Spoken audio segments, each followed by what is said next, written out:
Hey, good evening, everybody. Nice day today. A little bit cooler than what we had yesterday. So clouds kind of pushed farther in this morning. That really helped things out by the downtown area, keep things a little bit below normal. Onshore push continues on.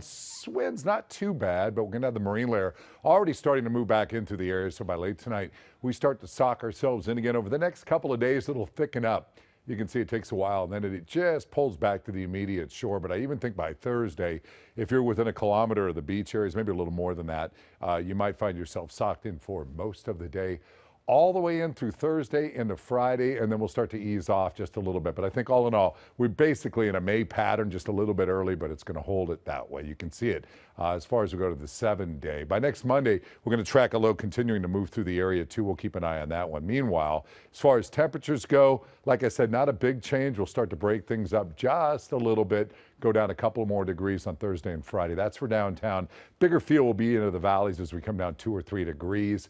Even into the weekend, next Monday and Tuesday, a little trough gives us about a 10% chance of a sprinkle. We'll see how that materializes. There's the IE high deserts and the mountains. Pat and I will see you tonight at 11.